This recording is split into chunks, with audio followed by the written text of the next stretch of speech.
Hello, boys and girls, ladies and gents, and boy oh boy, do I have a video/trailer for you today.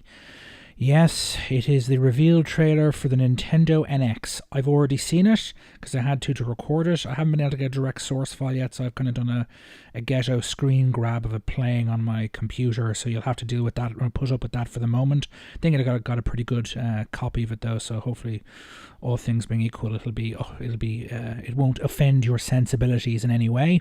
Without further ado, take a look, and then I'll let you know what I think afterwards. Toodaloo.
Nintendo Switch.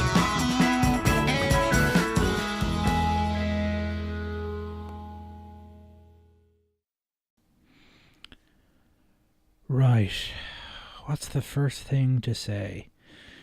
One, it appears that the hipster hordes are coming for us all. This is such a hipster-infested video, it's not even funny. It's certainly not economically representative, shall we say, of I think the bulk of my/our generation, if you are of the millennial generation.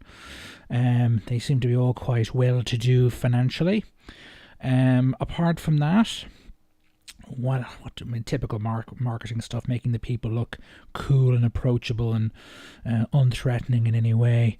In terms of the system itself, it appears that Eurogamer were quite literally right on the money.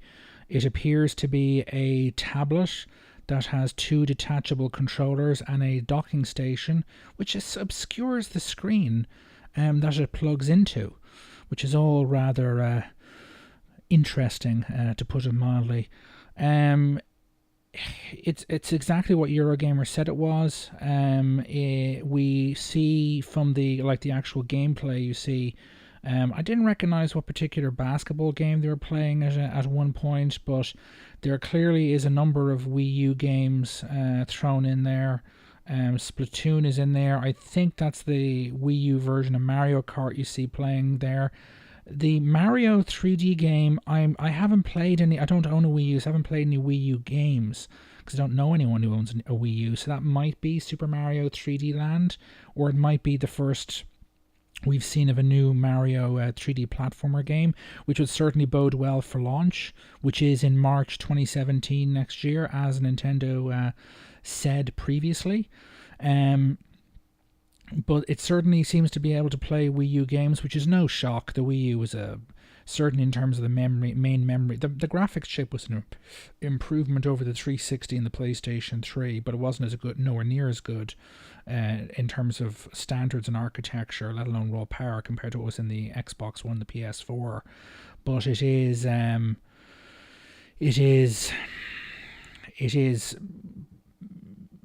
again, a step up over the 360 and the PlayStation 3's graphics chip, but in terms of the processor and the main RAM bandwidth, it was junk compared to the 360 and the PlayStation 3. The one thing that is of note, so therefore it wouldn't be too difficult for them to build a portable with current tech that could play those games. What is interesting though, and it'll be very interesting if we get more clarification on this, is that one of the games that clearly is being played that you see on screen appears to be Elder Scrolls Skyrim. It's interesting for 2 reasons. First, Elder Scrolls Skyrim did not appear on the Wii U. It was never said officially by Bethesda why, but the low main RAM memory bandwidth of the Wii U and the not very powerful processor probably meant that the game simply wasn't technically feasible on the Wii U, which would imply that the Nintendo NX, now known as the Nintendo Switch, does at least surpass the Wii U in those 2 key areas. In other words, more main RAM bandwidth and more processing power. What will be interesting, however, and this is the key thing, what version of Skyrim is it? Is it a port of the 360 and PlayStation 3 versions of the game, or the original PC version of the game, or are we looking at a working example of the Elder Scrolls Skyrim remaster, HD remaster if you want to call it that, that is also coming out for the Xbox One and the PlayStation 4?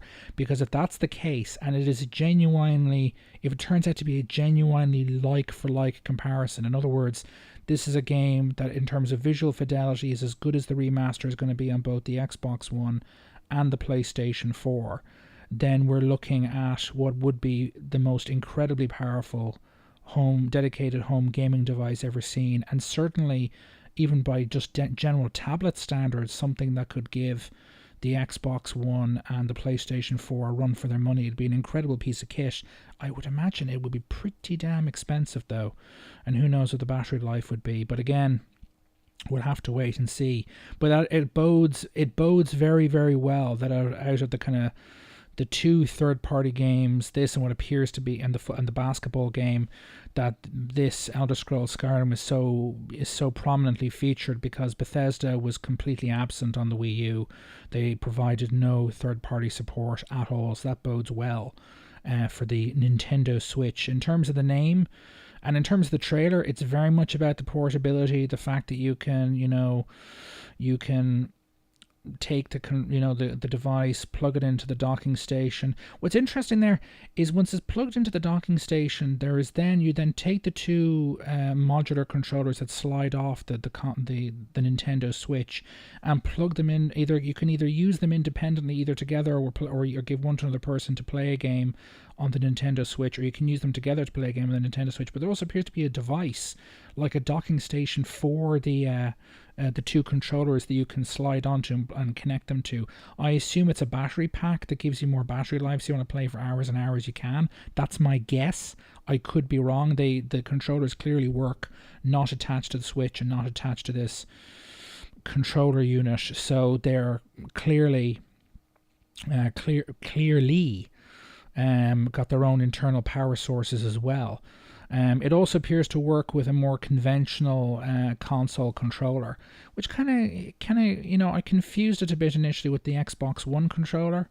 It looks kind of similar to that, proper analog sticks and all the rest, although the two kind of satellite controllers do seem to have proper analog sticks as well, although again, I'd have to look more closely. I'll go frame by frame and maybe do a frame by frame analysis of that at the trailer at a later date. But it's come out of nowhere. I only found out about this morning. I thought genuinely that the NX must be delayed for us not to get a reveal of it by now. Clearly, Nintendo really is dancing to its own tune on this. It's out in March 2017. It's, in terms of the fun, its portability, they show, you're taking it on the go, sliding off the two controllers, you can play with a friend, having two Nintendo Switches with 4 people playing at the same time. Obviously, going, effectively directly Wi-Fi point to point, between peer to peer over Wi-Fi between the two devices. It shows you using a kind of a kickstand that appears to be built into it to when he's on the airplane, or one of the dudes is on an airplane, to stand it up and then remove the two controllers and use them as if they were, two physically separate console controllers, and just use it as a screen so you're not actually holding it, which is interesting. So you can actually plop the thing in front of you and have the two controllers in your hands while you're sitting down if you can't plug it into a TV, and play it that way as well. In terms of people who are hoping for more grunt than what a portable device would allow, the only way that this thing can go, if we are looking, for instance, that footage we saw was Elder Scrolls Skyrim remaster, the only way that goes toe to toe with the Xbox One, the PS4, is if the docking station.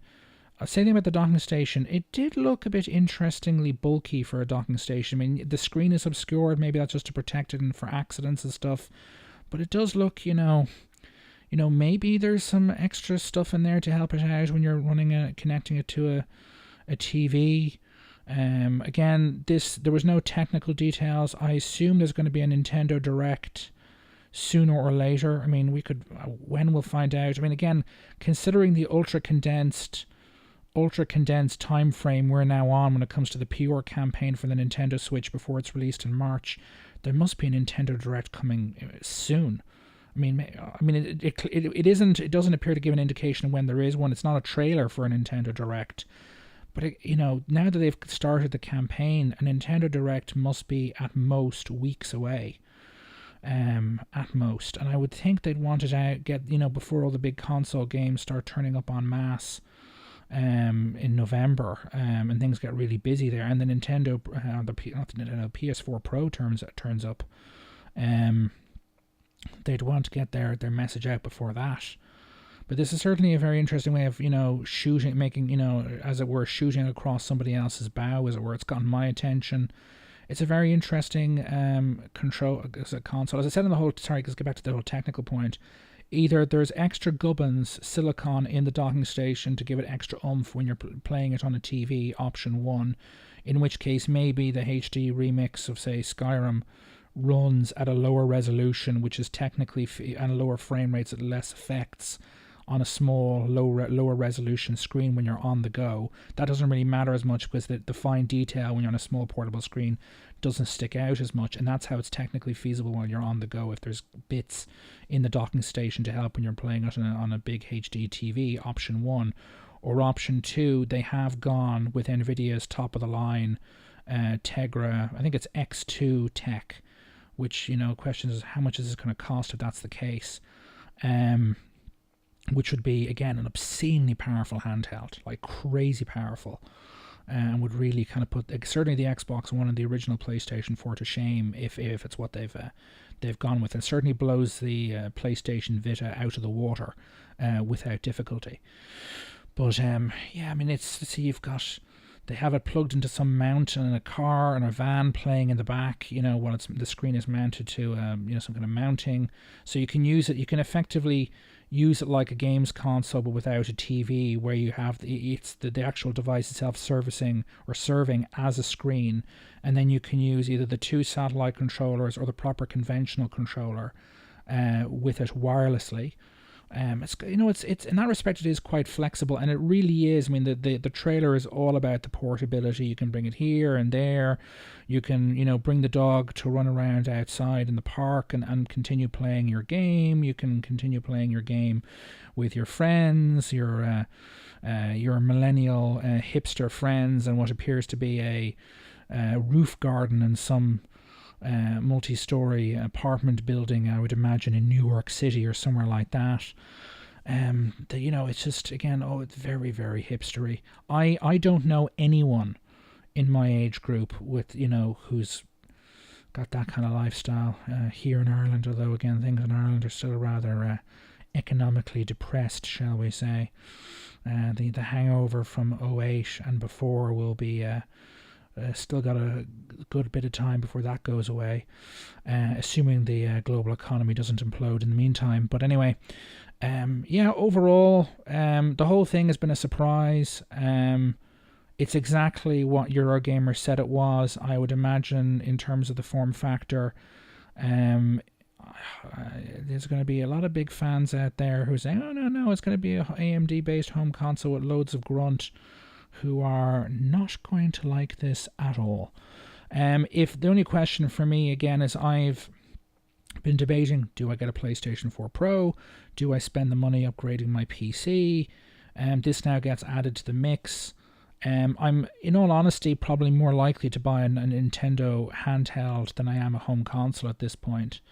But for me, again, and it looks cool, I'll need to know specs, I'll need to know price, and I'll need to know third-party, particularly Western, because I don't play Japanese games really, Western third-party support, before I'll consider it. And, again, on my timetable, I was hoping to buy a PlayStation 4 Pro and do an unboxing video for you when it came out, or not long after.